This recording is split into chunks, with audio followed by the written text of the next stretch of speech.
Hello friends, welcome to success star tutorial. So ఈరోజు ఈ వీడియోలో మనము ప్రిలిమ్స్ క్వాలిఫై అవ్వడం ఎలా దాని గురించి నేర్చుకుందాం. ఎవరు కూడా వీడియోని స్కిప్ చేయొద్దు, ఎండ్ వరకు చూడాలి. సో మన ముందు ఉన్నటువంటి టాస్క్ ఏంటంటే ఈ నోటిఫికేషన్లో పక్కా జాబ్ కొట్టాలి, పక్కా యూనిఫామ్ వేయాలి, పక్కా జాబ్ కొట్టాలి, పక్కా యూనిఫామ్ వేయాలి. సో మన దగ్గర ఉన్నటువంటి టాస్క్ ఏంది? సో ప్రిలిమ్స్ మొత్తానికి గట్టెక్కాలి. సో పేపర్ అనేది ఎట్లిస్తాడో తెలియదు మనకి ఎగ్జామినరు. అంటే టఫ్ ఇవ్వచ్చు, ఈజీ ఇవ్వచ్చు. అందుకే ఎవరిని కూడా మనం గుడ్డిగా నమ్మొద్దు. సో మన ప్రిపరేషన్ అనేది మన దగ్గర ఉండాలి. సో మనకు తెలిసినటువంటి విషయమే, అప్లికేషన్ డేట్స్ అయితే రావడం జరిగింది. సో ఆగస్టు 19 నుంచి వెళ్ళి సెప్టెంబర్ 9 వరకు, ఆగస్టు 19 నుంచి సెప్టెంబర్ 9 వరకు మనకు అప్లికేషన్స్ అయితే తీసుకోవడం జరుగుతుంది. సో ఇంచుమించు మనకు అక్టోబర్ లేదా నవంబర్లో మనకు ప్రిలిమ్స్ ఉండే అవకాశం అయితే ఉంది. సో ఇప్పటి నుంచి మనము ప్రిపరేషన్ కొనసాగించిన, ఇప్పటి నుంచే మనము రోజుకు 8 నుంచి 10 గంటలు ప్రిపరేషన్ కొనసాగించిన కొత్త వాళ్ళు ఎవరైనా, కొత్త ఆస్పిరెంట్స్ ఎవరైనా కూడా, ఇంకా మొదలుపెట్టిన వాళ్ళు ఎవరైనా కూడా, సో ఇప్పటి నుంచి మొదలు పెట్టినా కూడా సో మనము ఈ యొక్క ప్రిలిమ్స్ని ట్యాకిల్ చేసుకోవచ్చు. సో అంటే నేను జాబ్ సాధించడంలో సో అవలంబించినటువంటి విధానం, నేను జాబ్ సాధించడంలో ప్రిపరేషన్ అయినటువంటి విధానం ఏంటంటే కొన్ని సబ్జెక్టులు ఎంచుకోవడం జరిగింది ప్రిలిమ్స్కి. సో తెలంగాణ హిస్టరీ తీసుకోండి, మూమెంట్ తీసుకోండి, 20 మార్కులు వస్తాయి. ఇండియన్ హిస్టరీ తీసుకోండి, మళ్ళీ ఒక 20 మార్కులు వస్తాయి. కరెంట్ అఫైర్ తీసుకోండి, దాదాపు 25 నుంచి 30 మార్కులు లేదా 30 నుంచి 40 మార్కులు వస్తాయి. సో ఎందుకు ఇంత కరెంట్ అఫైర్స్ నుంచి వస్తాయి అనేది నేను తర్వాత చెప్తాను దాని గురించి. సో పాలిటీ నుంచి 10 నుంచి 15 మార్కులు. సో ఓవరాల్గా ఇక్కడ 80 మార్కులు వస్తాయి. సో అరిథమెటిక్లో 25 మార్కులు, రీజనింగ్లో 25 మార్కులు, అండ్ ఇంగ్లీష్లో 20 మార్కులు వస్తాయి. అదొక 70 మార్కులు వస్తాయి. సో ఇక్కడ మనం ఈ ఫోకస్ చేయాల్సినటువంటి అంశాలు ఇవి. సో ముఖ్యంగా నాన్ మ్యాథ్స్ స్టూడెంట్స్ అరిథమెటిక్లో బేసిక్ కాన్సెప్ట్ చూసుకోండి. డిఫికల్టీ లెవెల్ ఇప్పుడైతే అవసరం లేదు. సో కానిస్టేబుల్కి బేసిక్ మోడల్ చూసుకొని పోతే సరిపోతుంది. అరిథమెటిక్లో అంతగా బుక్కులు చదవాల్సినటువంటి పని లేదు. సో రీజనింగ్ అయితే ఎవరు కూడా 25కి అయితే 25 మార్కులకు కానీ 20 మార్కులు అందరూ కూడా చేస్తారు. సో అది కొంచెం ప్రాక్టీస్ చేస్తే సరిపోతుంది. సో ఇంగ్లీష్ అనేది డైలీ ఒక 15 to 20 మినిట్స్ డైలీ ప్రాక్టీస్ చేయండి. ఆర్టికల్స్ కావచ్చు, ప్రిపోజిషన్స్ కావచ్చు, యాక్టివ్ వాయిస్, ప్యాసివ్ వాయిస్ కావచ్చు. సో ఇట్లా ఇండైరెక్ట్ స్పీచ్ కావచ్చు, కాంప్రిహెన్సివ్ ప్యాసివ్ కావచ్చు. కొంచెం అట్లా ఒక డైలీ ఒక 15 to 20 మినిట్స్ చూసుకోండి. సో ఇప్పుడు నేను కరెంట్ అఫైర్స్ గురించి చెప్తాను కదా. కరెంట్ అఫైర్స్ అనేది నేను జాబ్ సాధించడంలో అత్యంత కీలకమైన పాత్ర పోషించినటువంటి సబ్జెక్టు ఏదైనా ఉంది అంటే అది కరెంట్ అఫైర్సే.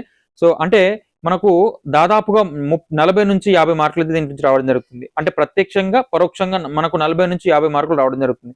సో వార్తల్లో ఏదైతే అంశం ఉంటుందో, సో ఫర్ ఎగ్జాంపుల్ పాలిటీ చూడండి, జియోగ్రఫీ చూడండి, అదేవిధంగా సైన్స్ అండ్ టెక్నాలజీ చూడండి.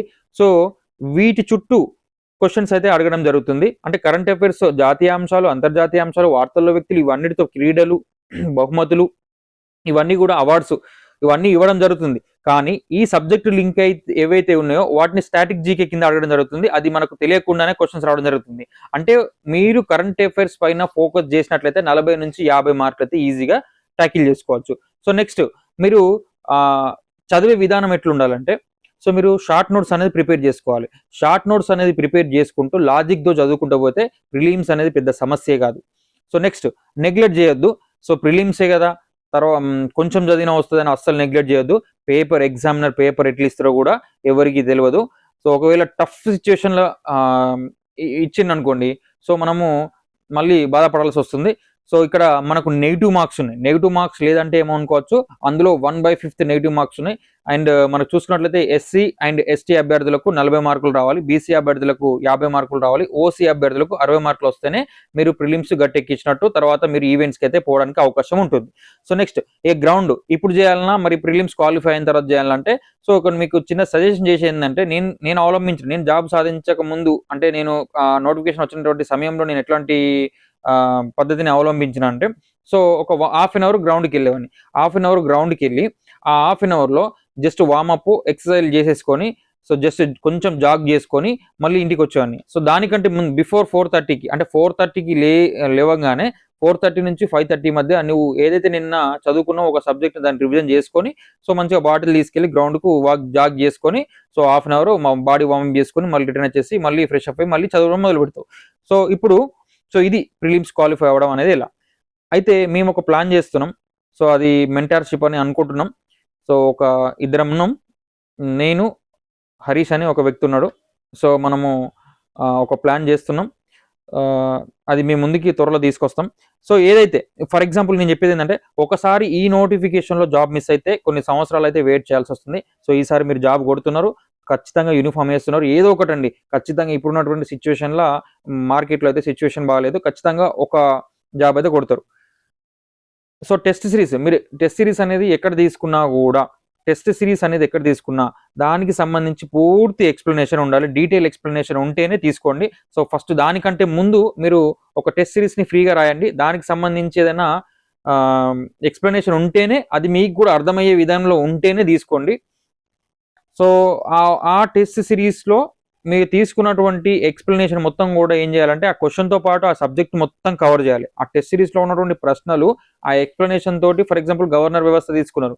ఆ గవర్నర్ వ్యవస్థ గురించి ఒక టెస్ట్ సిరీస్ రాశారు. దానికి సంబంధించి ఆ ప్రశ్నలు కవర్ గావాలి. మొత్తం దాంట్లో ఉన్నటువంటి ఎక్స్‌ప్లనేషన్ అంతా గూడా ఆ గవర్నర్ టాపిక్ మళ్ళీ వేరే ఎక్కడ గూడా చదవాల్సినటువంటి పరిస్థితి లేకుండా చూసుకోవాలి. సో, మార్కెట్‌లో ఎట్లున్నదంటే క్వెషన్ ఇస్తున్నారు, దానికి రాంగ్ ఆన్సర్ ఇస్తున్నారు. ఆ రాంగ్ ఆన్సర్ ఎక్స్‌ప్లనేషన్ ఇస్తున్నారు. అట్లా గాదు. సో, ఫస్ట్ క్వెషన్ అడుగుతారు. దానికి 4 స్టేట్మెంట్లు ఇస్తారు. ఆ 4 స్టేట్మెంట్‌లో ఏది సరికానిదో క్వెషన్ అడుగుతారు. ఆ క్వెషన్ అడిగిన దానికి సరికాలేదు. ఎందుకు సరికాలేదో దానికి కింద మళ్ళీ ఎక్స్‌ప్లనేషన్‌లో సరైన ఆన్సర్ ఇస్తారు. ఆ సరైనదో దాంతో పాటు ఆ క్వెషన్‌కి సంబంధించి పూర్తి పుట్టుపూర్వతాలు మొత్తం గూడా దానికి ఎక్స్‌ప్లనేషన్ ఇవ్వాలి. ఒకవేళ సరైనదనుకోండి.